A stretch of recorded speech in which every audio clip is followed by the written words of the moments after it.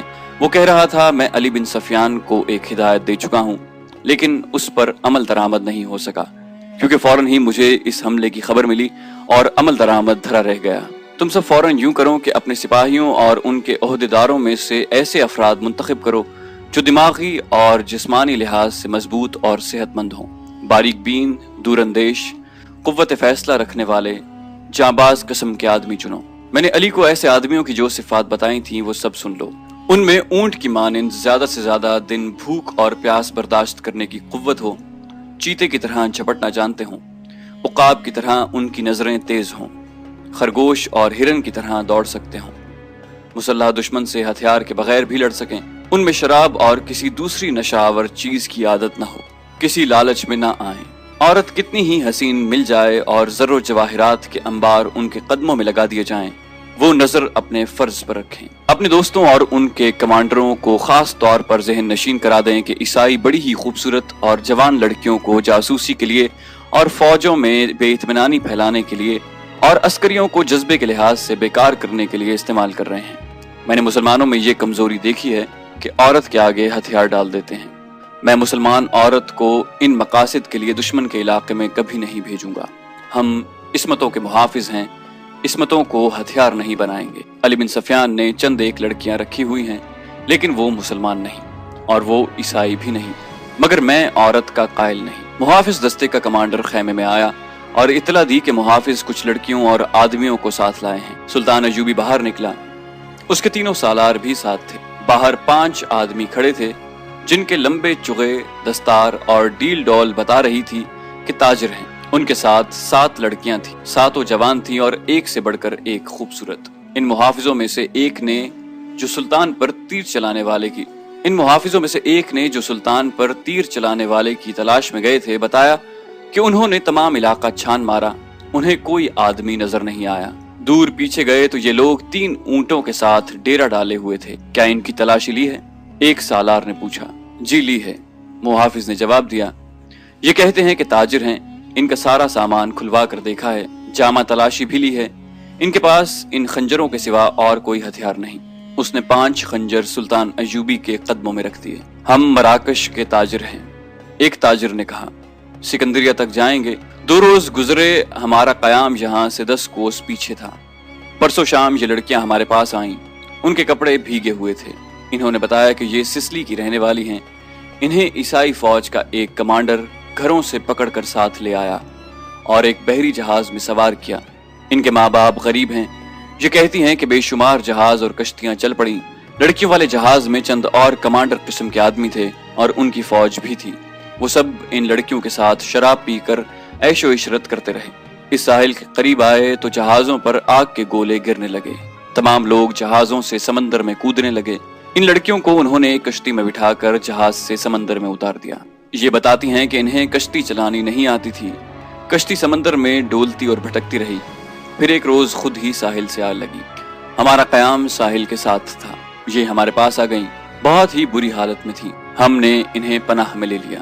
انہیں ہم دھتکار تو نہیں سکتے تھے، ہمیں کچھ سمجھ نہیں آ رہی تھی کہ ان کا کیا کریں۔ پچھلے پڑاؤ سے یہاں تک انہیں ساتھ لائے ہیں۔ یہ سوار آ گئے اور ہمارے سامان کی تلاشی لینے لگے۔ ہم نے ان سے تلاشی کی وجہ پوچھی تو انہوں نے بتایا کہ سلطان صلاح الدین امیر مصر کا حکم ہے۔ ہم نے ان کی منت سماجت کی کہ ہمیں اپنے سلطان کے حضور لے چلو۔ ہم عرض کریں گے کہ ان لڑکیوں کو اپنی پناہ میں لے لیں۔ ہم سفر میں ہیں، انہیں کہاں کہاں لیے پھریں گے۔ لڑکیوں سے پوچھا تو وہ سسلی کی زبان بول رہی تھیں اور وہ ڈری ڈری سی لگتی تھی۔ ان میں سے 2-3 اکٹھی ہی بولنے لگیں۔ صلاح الدین ایوبی نے تاجروں سے پوچھا کہ ان کی زبان کوئی سمجھتا ہے۔ ایک نے بتایا کہ صرف میں سمجھتا ہوں۔ یہ التجا کر رہی ہیں کہ سلطان انہیں پناہ میں لے لے۔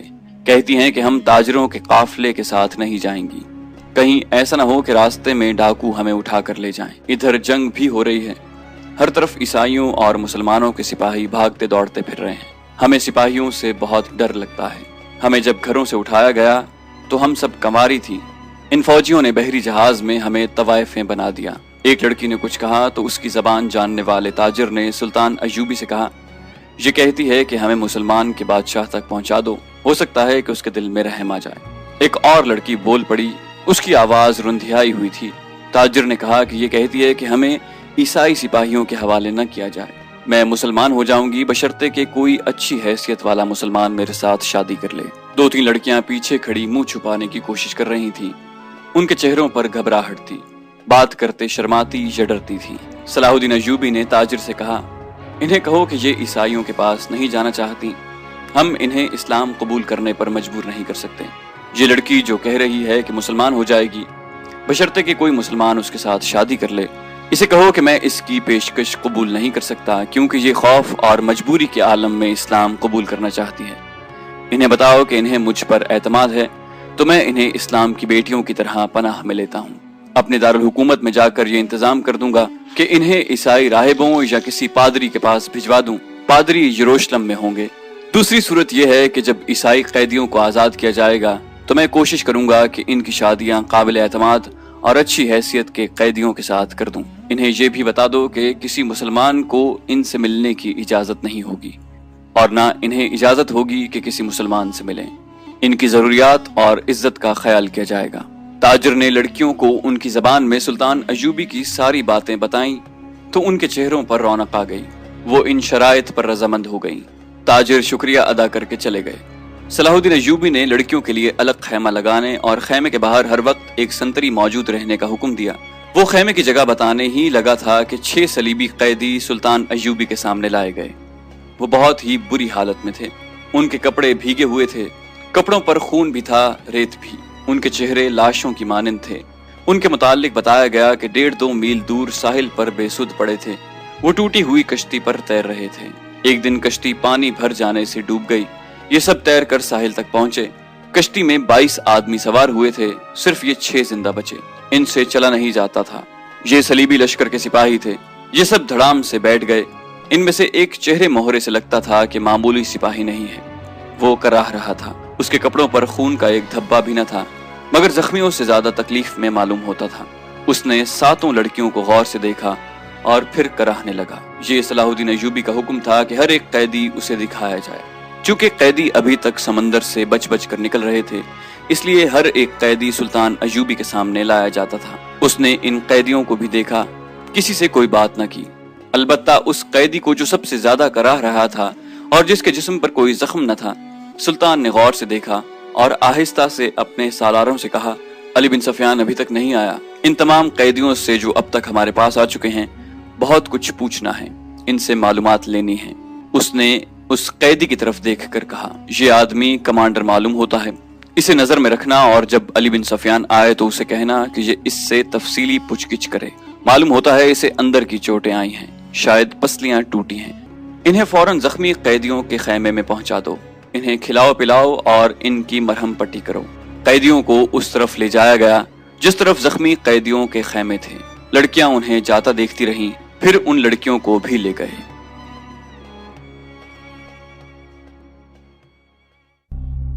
سبسکرپشن کے بٹن کو دبائیے اور بیل آئیکن پر کلک کیجیے تاکہ آپ کو تمام ویڈیوز فوراً ملتی رہیں، اور جانے سے پہلے اسے لائک، شیئر اور کامنٹ کر کے ہمیں بتائیے کہ آپ کو ہماری ویڈیو کیسی لگی۔